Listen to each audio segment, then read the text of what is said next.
ఓం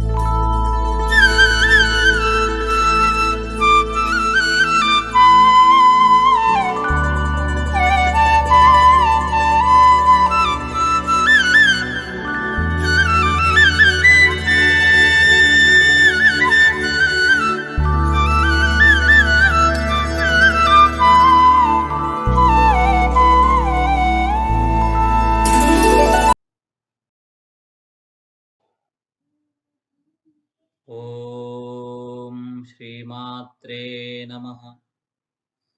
శరణ్యే వరణ్యే సుకారుణ్యమూర్తే హిరణ్యోదరాత్యైరగణ్యైః సుపుణ్యే భవారణ్యభీతేశ్చ మాం పాహి భద్రే. నమస్తే నమస్తే నమస్తే భవానీ. నవరాత్రి శుభపర్వదినాన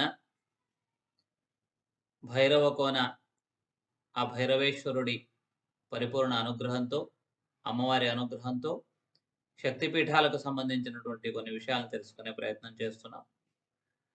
కాళికా పురాణంలో అష్టాదశ శక్తిపీఠాలను స్పష్టంగా ఉట్టంకించారు. అక్కడ రోజు పారాయణం చేయగలిగినటువంటి ఒక శ్లోకాన్ని కూడా మన ముందర ఉంచారు. అష్టాదశ శక్తిపీఠాలకు వెళ్ళి అమ్మవారిని కొలిచే అవకాశం లేనివారు ప్రతినిత్యం కూడా సంధ్యాకాలంలో ఈ అష్టాదశ శక్తి పీఠాలను స్మరించినప్పటికీ కూడా వాళ్ళకి పరిపూర్ణమైనటువంటి అమ్మవారి అనుగ్రహం కలుగుతుంది, సమస్తమైనటువంటి భయాలు తొలగిపోతాయి అనే విధంగా ఆ కాళికా పురాణంలో స్పష్టంగా చెప్పారు. లంకాయాం శాంకరీదేవి కామాక్షి కాంచికాపురే ప్రద్యుమ్నే శృంఖలాదేవి చాముండా క్రౌంచపట్టనే అని ఈ శ్లోకం ప్రారంభమవుతుంది. ఈ విధంగా 18 దివ్య క్షేత్రాలను ఈ సందర్భంలో చెప్పడం జరిగింది. శాంకరీదేవి అనే ఒక అమ్మవారి యొక్క దివ్యమైన స్థానం, ఇది మొదటి శక్తిపీఠంగా పేర్కొనబడ్డది. ఇది శ్రీలంక దేశంలో ఉంటుంది. రెండవది కామాక్షి అమ్మవారి యొక్క దివ్యపీఠం, ఇది తమిళనాడులో ఉంటుంది. మూడవది శృంఖలాదేవి అమ్మవారి యొక్క స్థానం పశ్చిమ బెంగాల్లో మనకు కనపడుతుంది. అదేవిధంగా నాలుగవది శ్రీ చాముండేశ్వరి దేవాలయం, ఇది మైసూర్లో ఉంది. అదేవిధంగా జోగులాంబ అమ్మవారి యొక్క దివ్యమైనటువంటి క్షేత్రం అలంపూర్లో ఉంటుంది, కర్నూలు జిల్లా. అలాగే శ్రీ భ్రమరాంబాదేవి శ్రీశైలంలో మల్లికార్జున స్వామివారితో పాటు కొలువై ఉంటారు. తర్వాత 8వ శక్తిపీఠం ఏకవీరాదేవి, మహారాష్ట్రలో ఉన్నటువంటి మాహోర్ అనేటువంటి ప్రాంతంలో ఈ అమ్మవారి యొక్క దేవాలయం ఉంది. అలాగే 9వది శ్రీ మహాకాళి, ఉజ్జయిని మహాకాళి, మహాకాళుడితో పాటు మహాకాళి అమ్మవారు కూడా అక్కడ కొలువై ఉన్నారు.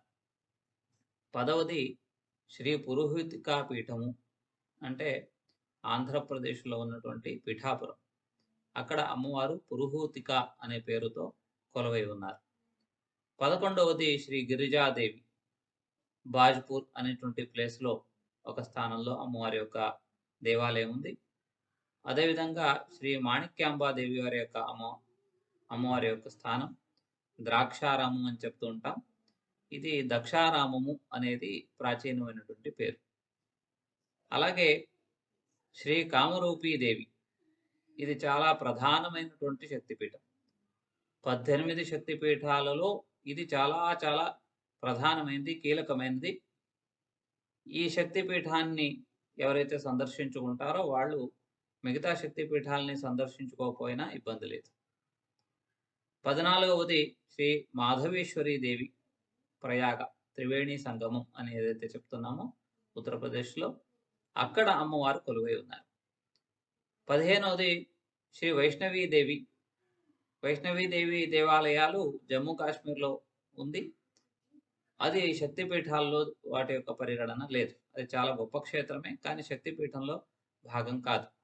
జ్వాలాముఖి అని చెప్పబడేటువంటి ఒక దివ్యమైనటువంటి క్షేత్రం, అది శక్తిపీఠంగా పరిగణింపబడ్డది. ఎందుకంటే అక్కడ అమ్మవారు జ్వాలా రూపంలో, అగ్ని రూపంలో నిరంతరం వెలుగుతూ ఉంటారు. అదేవిధంగా 16వది మంగళ గౌరీదేవి గయా క్షేత్రం.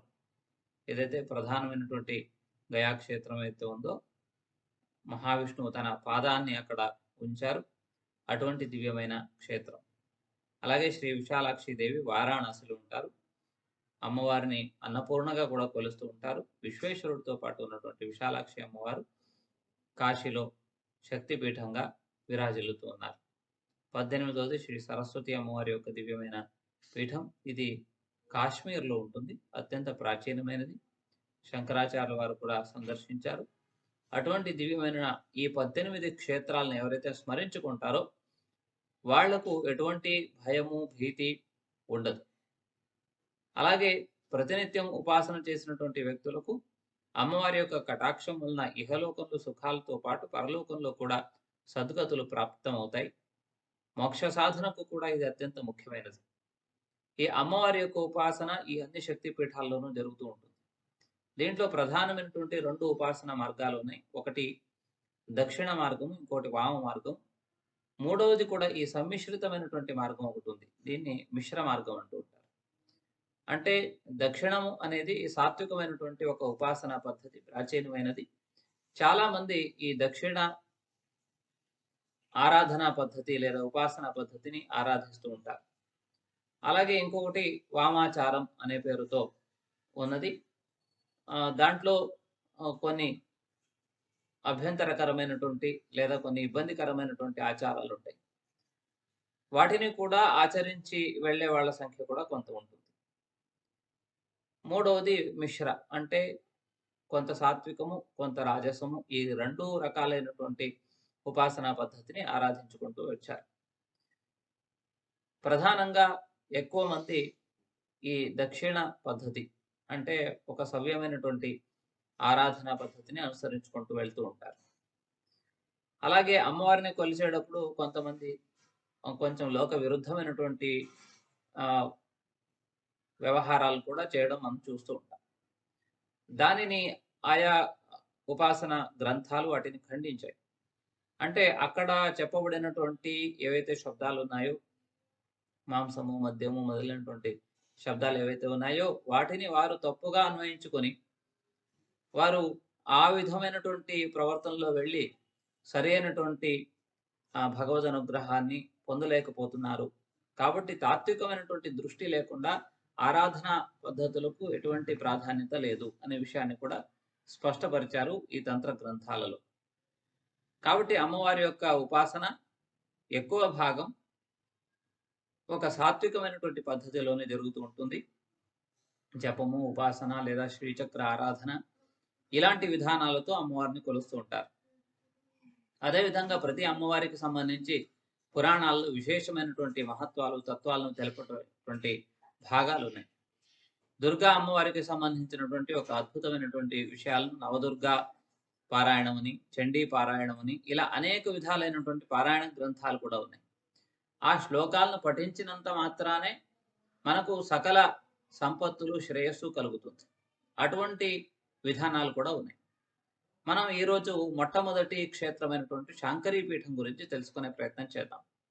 ఈ శాంకరీ పీఠం శ్రీలంక దేశం అని ఇప్పుడు ఏదైతే ద్వీపాన్ని చెప్తున్నామో ఆ ద్వీపంలో ట్రింకోమలి అని ఒక నగరం ఉంది. ఇది సముద్ర తీరంలో సముద్రాన్ని ఆనుకొని ఉన్నటువంటి ఒక ప్రాచీనమైనటువంటి నగరం. ఇది పల్లవులు మొదలైనటువంటి రాజులు, ఈ దక్షిణ భారత రాజులు ఒకప్పుడు ఏలినటువంటి ప్రాంతం.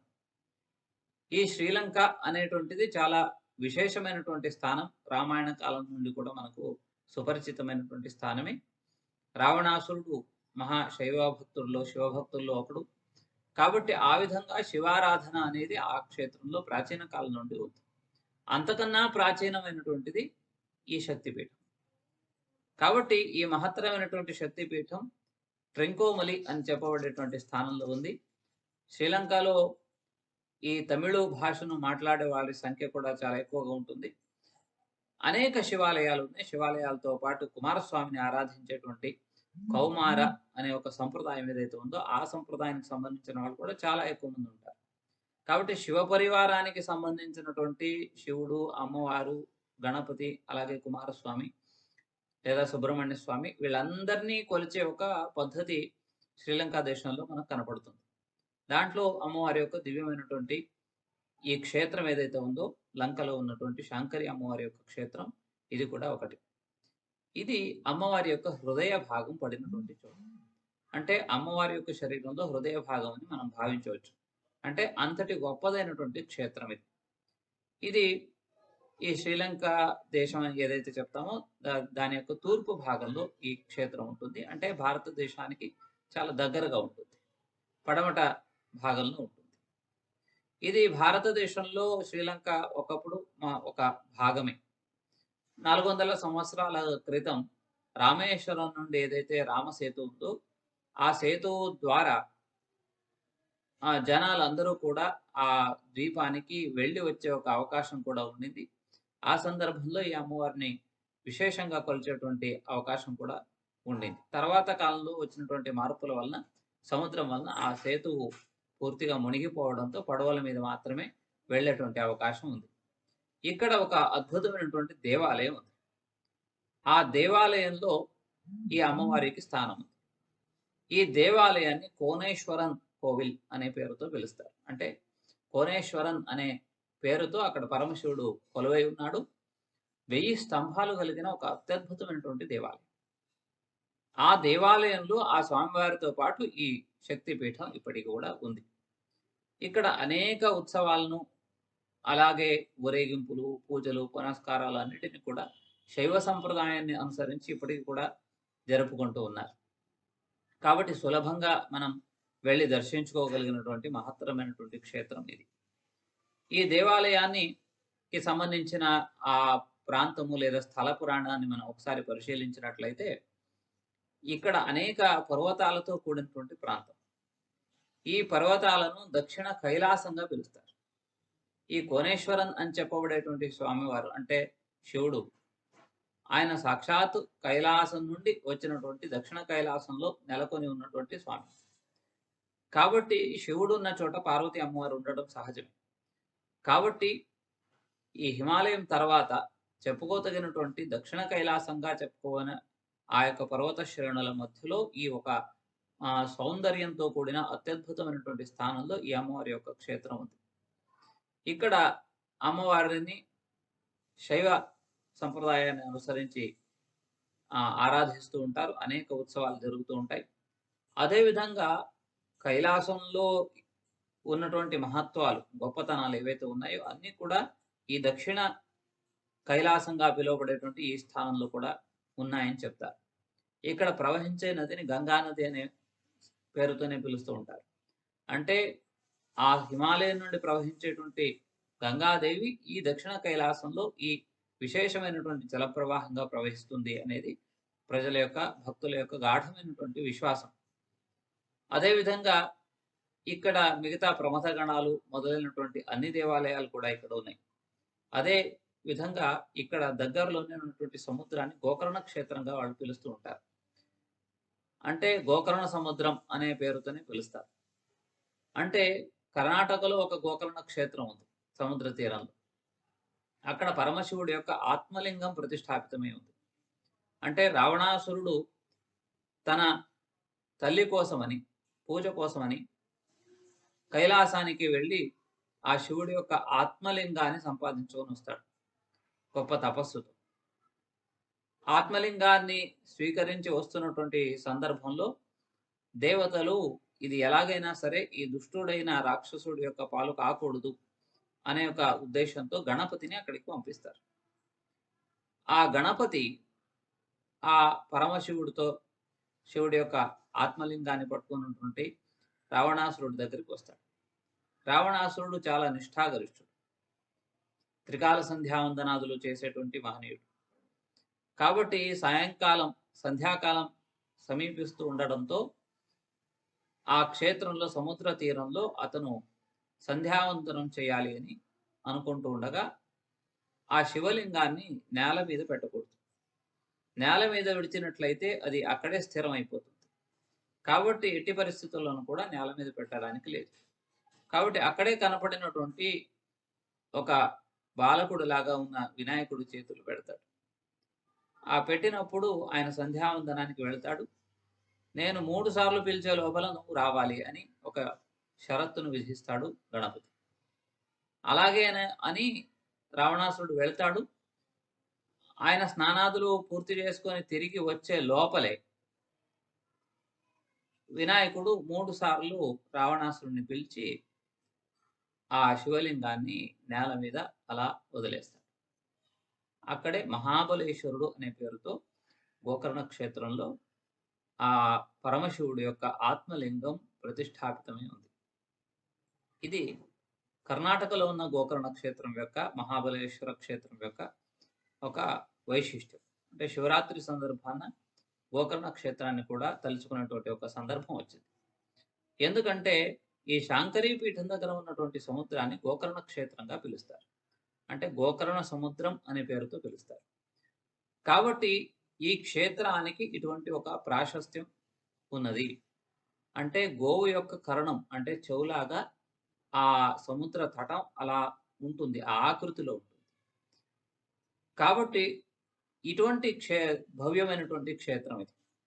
ఏ విధంగా అయితే పరమశివుడి యొక్క ఆత్మలింగం ఆ గోకర్ణ క్షేత్రంలో మహాబలేశ్వర క్షేత్రంలో ఉందో, అదేవిధంగా ఇక్కడ కూడా పరమశివుడు అంతటి గొప్ప మహిమ కలిగి ప్రతిష్టాపితమై ఉన్నాడు అనేది అక్కడి జనాల యొక్క దృఢమైనటువంటి విశ్వాసం. ఆ విధంగా ఈ విశిష్టమైనటువంటి ఈ క్షేత్రంలో శాంకరి అమ్మవారు నెలకొని ఉన్నారు. శం అంటే సుఖము, శుభము అని అర్థం. కరోతి అంటే శుభాన్ని కలిగించేటువంటి సౌమ్యమూర్తిగా అమ్మవారు ఇక్కడ ఉన్నారు. హృదయ భాగం, మాతృ హృదయం అన్నమాట. అంటే తల్లి యొక్క హృదయం ఎంత కోమలంగా, ఏ విధంగా తన సంతానం పట్ల అత్యంత వాత్సల్యంతో, ఆర్ద్రతతో ఉంటుందో, ఆ విధంగా ఇక్కడ అమ్మవారి యొక్క కటాక్షం ఉంటుంది. కాబట్టి ఈ శాంకరి అమ్మవారి యొక్క ఉపాసన చేసినటువంటి వారికి అన్ని విధాలైనటువంటి శుభాలు కలుగుతాయి అని మనకు పురాణాల్లో స్పష్టంగా చెప్పడం జరిగింది. ఆ విధంగా పరమశివుడి యొక్క దివ్యస్థానమైనటువంటి ఈ ట్రింకోమలిలో శృంఖలాదేవి అమ్మవారు ఇక్కడ నెలకొని ఉన్నారు. ఆ అమ్మవారిని స్మరించుకుంటూ మనం ముందుకు వెళ్దాం. రెండవ క్షేత్రం ఏదైతే ఉందో అది కాంచీపురము. కంచి, కామాక్షి, మధుర మీనాక్షి, అలాగే కాశీ విశాలాక్షి, ఈ ముగ్గురు ఆ అమ్మవారి యొక్క 3 స్వరూపాలను కూడా మనం స్మరించుకుంటూ ఉంటాం. ఈ కాంచీ క్షేత్రానికి ఎనలేని మహత్వం మనకు పురాణాల్లోనూ అలాగే ఇతిహాసంలోనూ కనపడుతూ ఉంటుంది. కాంచీపురం తమిళనాడులో ఉంది. చెన్నై నుండి సుమారు 70 కిలోమీటర్ల దూరంలో ఉంటుంది. ఈ దివ్యమైనటువంటి క్షేత్రంలో పరమశివుడు ఏకాంబరేశ్వరుడుగా అక్కడ నెలకొని ఉన్నాడు. అమ్మవారు కామాక్షీదేవిగా నెలకొని ఉన్నటువంటి దివ్యమైన స్థానం ఇది. నగరేషు కాంచి అనే మాట సంస్కృతంలో ప్రసిద్ధమైనది. అంటే అన్ని నగరాల కల్లా కాంచి నగరము అంటే కాంచీపురమే. కాబట్టి ఈ ప్రాచీనమైన, అత్యంత ప్రాచీనమైన నగరాల్లో ఒకటి ఈ కాంచీపురం. ఇది విద్యలకు, సకల విద్యలకు కూడా నెలవు. ఎంతోమంది రాజులు, మహారాజులు ఇక్కడ నుండి విద్యాభ్యాసం చేసి రాజ్య పరిపాలన చేశారు. పల్లవులు, చోళులు మొదలైన వాళ్ళు ఇతిహాసంలో ఎంతోమంది మహత్తరమైనటువంటి దేవాలయాలను కట్టారు, గొప్ప సంప్రదాయాలను నెలకొల్పారు, విద్యాపోషణ చేశారు. ఎంతోమంది పండితులు ఇక్కడ నుండి ఉద్భవించారు. అదే కాకుండా విజయనగర సామ్రాజ్య మహారాజులు కొన్ని వందల సంవత్సరాల పాటు కాంచీ నగరాన్ని పరిపాలించారు. ఇక్కడ విష్ణు కంచి, శివ కంచి అంటే విష్ణువుకు తగిన ప్రాధాన్యత ఉంది, అలాగే శివుడికి ప్రాధాన్యత ఉంది. శైవులు, వైష్ణవులు, బౌద్ధులు, జైనులు వీళ్ళందరికీ ఒక్కొక్కప్పుడు ఇది ఒక గొప్ప క్షేత్రంగా, గొప్ప స్థానంగా పిలువబడినటువంటి స్థానం. ఇక్కడ అమ్మవారి యొక్క నాభిస్థానం పడింది అని చెప్తారు. అంటే సతీదేవి యొక్క నాభిస్థానం ఈ కాంచీపురము. శరీరంలో, మన శరీరంలో మధ్య భాగం నాభి అవుతుంది. ఆ నాభి స్థానం నుండి మన శరీరం యొక్క సంతులనం ఉంటుంది. అంటే శరీరం యొక్క మధ్య భాగం అది. కాబట్టి సమస్త ప్రపంచానికి కూడా ఆ సంతులనం అంటే అది హెచ్చుతగ్గులు కాకుండా ఒక సరైనటువంటి పద్ధతిలో ప్రపంచం ఉండడానికి చాలా ముఖ్యమైనది. ఆ శక్తి స్వరూపిణి అయినటువంటి అమ్మవారు ఇక్కడ కామాక్షీదేవి అనే పేరుతో నెలకొని ఉన్నారు. త్రిపుర సుందరి అనేటువంటి పేరు కూడా ఇక్కడ ఉంది. ఈ కాంచీపురానికి సంబంధించిన అమ్మవారికి సంబంధించినటువంటి ఆ విస్తృతమైనటువంటి వివరణ అనేక గ్రంథాల్లో మనకు కనపడుతూ ఉంటుంది. అది కాక కాంచీపురం మోక్షదాయకమైన పట్టణం.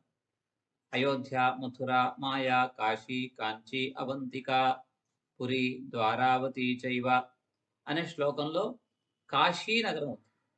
కాబట్టి కాశీ క్షేత్రంలో నివాసం ఉన్నంతనే అతను మోక్షానికి వెళ్తాడు. అంతటి గొప్ప స్థానం. అటువంటి గొప్ప స్థానానికి కారణం అమ్మవారు అక్కడ నెలకొని ఉండడమే. అది కాకుండా ఏకాంబరేశ్వర దేవాలయం కూడా అక్కడ ఉండడం ప్రసిద్ధమైనదే. అక్కడ అమ్మవారు ఒక మామిడి చెట్టు కింద పార్థివ లింగాన్ని ప్రతిష్టాపించి పరమశివుడిని ఆరాధించి పరమశివుడితో వివాహం జరుపుకున్నటువంటి స్థానం. కాబట్టి ఆ దేవాలయం కూడా ఈ దేవాలయానికి అమ్మవారి యొక్క పీఠానికి చాలా దగ్గరలో ఉంటుంది. అది కాక ఈ శ్రీ విద్యా ఉపాసన ఏదైతే ఉందో అమ్మవారిని శ్రీ విద్యా రూపంలో ఉపాసించడానికి ప్రధానమైనటువంటి క్షేత్రం ఏదైతే ఉందో అది కాంచీపీఠం. ఇక్కడ అమ్మవారు శ్రీ విద్యా స్వరూపిణి, అంటే శ్రీ విద్యకు అధిష్టాన దేవత. శ్రీ విద్య అంటే అమ్మవారి యొక్క ఉపాసనకు చాలా శ్రేష్టమైన పరమోత్కృష్టమైనటువంటి ఒక విధానం. అటువంటి అత్యద్భుతమైనటువంటి విధానానికి ఆవిడ అధిష్టాన దేవత. ఇక్కడ ప్రతినిత్యం కూడా శ్రీచక్రారాధన జరుగుతూ ఉంటుంది. అమ్మవారు ఇక్కడ అత్యద్భుతమైనటువంటి రూపం ధరించి ఒక ఆకర్షణీయమైనటువంటి రూపంలో మనకు దర్శనమిస్తూ ఉంటారు. ప్రాతకాలంలో మనం వెళితే అక్కడ ఉదయాన్నే గోపూజ చేస్తూ ఉంటారు. గోపూజ అయిన తర్వాత వెంటనే అమ్మవారి యొక్క ఉత్సవ విగ్రహాన్ని దర్శించుకునే అవకాశం దొరుకుతుంది. అలాగే అమ్మవారి యొక్క మూల విరాట్ స్వరూపాన్ని కూడా ప్రతినిత్యం దర్శించుకున్నటువంటి అవకాశం ఈ క్షేత్రంలో భక్తులకు ఉపలబ్ధం ఉంటుంది. కాబట్టి ఇక్కడ ఉన్నటువంటి అమ్మవారి యొక్క వైశిష్ట్యం ఏమిటంటే అమ్మవారు ముందరు ఉన్నటువంటి 2 చేతులలో చక్కగా ఒక హస్తంలో చెరుకు గడను ధరించి ఉంటారు. అదేవిధంగా ఇంకొక హస్తంలో కమలాన్ని ధరించి ఉంటారు. అలాగే వెనకటి హస్తాల్లో చిలక ఉంటుంది. అదేవిధంగా అమ్మవారు పై 2 హస్తాలలో ఆయుధాలైనటువంటి పాశము, అంకుశము ఈ రెండింటిని కూడా అమ్మవారు ధరించి ఉంటారు. అదే కాకుండా అమ్మవారు కూర్చున్నటువంటి ఆ భంగిమ ఏదైతే ఉందో చక్కగా పద్మాసనంలో యోగముద్రలో అమ్మవారు చాలా ప్రశాంతంగా కూర్చొని ఉంటారు. ఈ యొక్క అమ్మవారి యొక్క దర్శన మాత్రము చేతనే మన శరీరంలో ఒక యోగ విద్యకు సంబంధించినటువంటి ప్రయాణం ప్రారంభమవుతుంది. ఈ షట్చక్రాలు అనేటువంటి ఏవైతే ఉన్నాయో మూలాధారం నుండి సహస్రాధార చక్రం వరకు ఏదైతే ఆ యోగ ప్రయాణం ఏదైతే ఉందో అది ప్రారంభమవుతుంది. అంతటి శక్తినిచ్చే, స్ఫూర్తినిచ్చే, అనుగ్రహాన్నిచ్చే అమ్మవారి యొక్క దివ్య క్షేత్రం ఇది. అక్కడ ఎంతో మంది మహాత్ములు తపస్సు చేయడమే కాకుండా జగద్గురువులైనటువంటి శంకరాచార్యుల వారు అక్కడికి వేయించేశారు. అక్కడ కామాక్షి అమ్మవారిని దర్శించుకొని అనేక స్తోత్రాలను రచించారు. అక్కడ కామకోటి పీఠాన్ని కూడా స్థాపించారు. అఖండంగా అవిచ్ఛిన్నంగా ఆ పీఠ పరంపర ఈనాటికి కూడా జరుగుతూ వారు అమ్మవారిని సేవించుకుంటూ అమ్మవారి యొక్క అనుగ్రహాన్ని పొందుతూ అనేక మందికి మంత్రోపదేశాలను కూడా చేస్తూ వస్తున్నారు. కాబట్టి ఈ ధర్మాన్ని, మన సనాతనమైనటువంటి ధర్మాన్ని ప్రతిష్టాపించినటువంటి శంకరాచార్యుల వారు ఆరాధించినటువంటి క్షేత్రం ఇది. శంకరాచార్యుల వారు మన దేశంలో అన్ని చోట్ల వారు సంచారం చేశారు. ఎక్కడెక్కడైతే విశేషంగా అమ్మవారి యొక్క శక్తి కేంద్రాలు ఏవైతే ఉన్నాయో, ఎక్కడైతే అమ్మవారి యొక్క దివ్యమైన వైభవం ప్రకాశితమవుతుందో, ప్రకటితం అయిందో అన్ని చోట్ల శ్రీచక్ర స్థాపన చేశారు. ఆ శ్రీచక్ర ఆరాధన వలన భక్తులకు కలిగేటువంటి ప్రయోజనం ఒకటైతే మొత్తం ఆ ప్రాంతం ఏదైతే ఉందో ఆ ప్రాంతం సుభిక్షం అవుతుంది. కరువు కాటకాలు ఎప్పుడు దరికి చేరవు. కాబట్టి శ్రీచక్ర ఉపాసన అనేది ఇహపర, అంటే ఇహలోకానికి సంబంధించిన సమస్త ఐశ్వర్యాలను ఇవ్వడమే కాకుండా పరలోకానికి సంబంధించినటువంటి మోక్షాదులను కూడా ఇవ్వడానికి చాలా ప్రశస్తమైనటువంటి ఆరాధనా విధానము. కాబట్టి ఆ కాంచీపుర క్షేత్రం ఏదైతే ఉందో శ్రీచక్రానికి నిలయం. అక్కడ నిరంతరం శ్రీచక్ర ఆరాధన జరుగుతూ ఉంటుంది. కాబట్టి మేరుతో సహా కూడినటువంటి ఆ శ్రీచక్ర ఆరాధన విధానానికి నెలవైనటువంటి ఆ కామాక్షి అమ్మవారిని ఎవరైతే కొలుస్తారో వారికి సకల శుభాలు కూడా కలుగుతూ ఉంటాయి. కాబట్టి ఇటువంటి దివ్యమైనటువంటి స్థానాన్ని మనం అక్కడ దర్శించుకోవాలి. అమ్మవారిని రాజరాజేశ్వరిగా కూడా కొలుస్తూ ఉంటారు. అదేవిధంగా షోడశి అనే పేరుతో కూడా అమ్మవారిని పిలుస్తారు. అలాగే లలితా త్రిపుర సుందరి అనేటువంటి పేరుతో కూడా పిలుస్తూ ఉంటారు. అక్కడ లలితా సహస్రనామానికి సంబంధించిన అనేక పేర్లకు అమ్మవారికి అన్వయమయ్యే విధంగా ఆ క్షేత్రం ఉంటుంది. కాబట్టి ఆ దివ్యంగా అమ్మవారు నెలకొని ఉన్నటువంటి కంచి కామకోటి మహాక్షేత్రాన్ని, ఆ శక్తిపీఠాన్ని, దివ్య శక్తిపీఠాన్ని స్మరించుకుంటూ మనం రేపు ఇంకా మరిన్ని శక్తిపీఠాలను తెలుసుకునే ప్రయత్నం చేద్దాం. సర్వే భవంతు సుఖినః, సర్వే సంతు నిరామయాః, సర్వే భద్రాణి పశ్యంతు, మా కశ్చిద్ దుఃఖభాగ్ భవేత్. ఓం శ్రీమాత్రే నమః.